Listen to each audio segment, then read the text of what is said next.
श्री शुकदेव जी महाराज की जय।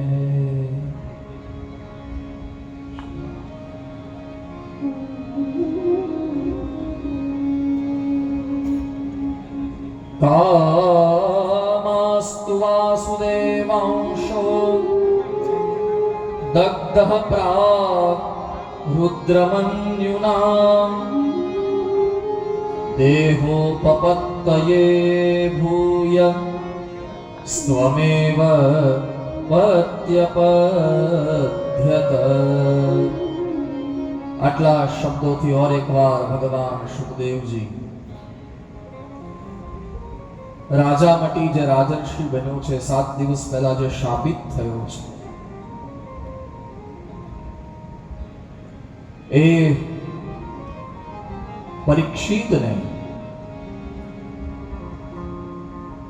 કથામૃતનું રસપાન કરાવે, એ ચર્ચાને કેન્દ્રમાં રાખી, એ વાર્તાને કેન્દ્રમાં રાખી અને આપણી આ શ્રીમદ ભાગવત કથા ઠાકરિયા કુળ પરિવાર,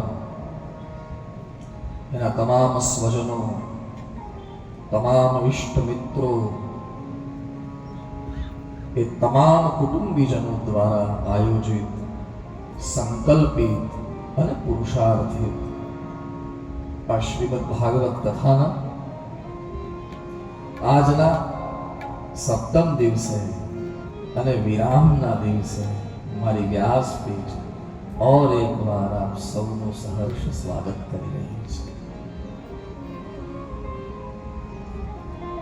આજે ભગવાનના પરમ ભક્ત જલારામ બાપા, એમની જન્મ જયંતિ છે, 226મી, અગર હું ભૂલતો ન હોઉં તો 226મી જન્મ જયંતિ। અને તે દિવસે જ્યારે આપણે આ વ્યાસપીઠ પરથી શ્રીમદ ભાગવતનું શ્રવણ કરવા જઈ રહ્યા છીએ, ત્યારે કથામાં પ્રવેશ કરીએ એ પૂર્વ સંત શિરોમણી સુખાલાની વ્યાસપીઠ પરથી મારી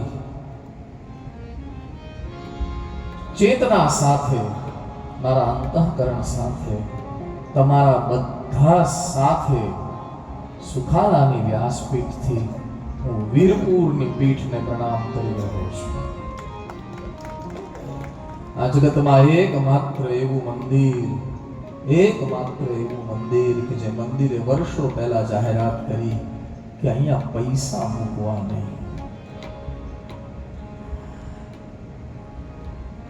ભગવાન રામના ભક્તોમાં હનુમાનજી પછી જો વધારે કોઈના મંદિર હોય તો એ જલારામ બાપાના છે, જે સદાવ્રત આજે પણ, જે સદાવ્રતને 200 વર્ષ ઉપરાંત થયા, સદાવ્રત આજે પણ જે ચૂલામાં માં વીરબાઈએ પહેલું કાષ્ટ મૂક્યું અને સદાવ્રત શરૂ કર્યું, આજ પણ એ ચૂલો શરૂ છે।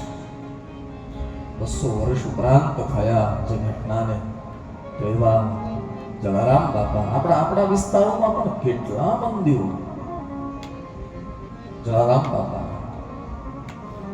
એક વાત તો નક્કી હો, જરા ધ્યાન આપજો સાહેબ, સામર્થ્ય અને શક્તિ જો મેળવવી હોય ને, તો બુદ્ધિ કામ નહીં લાગે, સેવા કામ લાગશે। જેટલી સેવા થશે એટલું સામર્થ્ય વધશે। આપણા પૂર્વના ચરિત્રો જુઓ સાહેબ, મોટા સંપત્તિવાનોના અત્યારે અસ્તિત્વ નથી, પણ પહેરવા લંગોટી નહોતી એવા સંતોના ફોટા આજે ઘરે લટકે છે। એનું કારણ એના જીવનમાં સેવા છે। એવા જલારામ બાપાને મારી વ્યાસપીઠ પરથી આજે જલારામ જયંતિના વિશેષ અવસરે હું પ્રણામ કરી રહ્યો છું। આપને સૌને સાથે મળીને પ્રણામ કરી રહ્યો છું।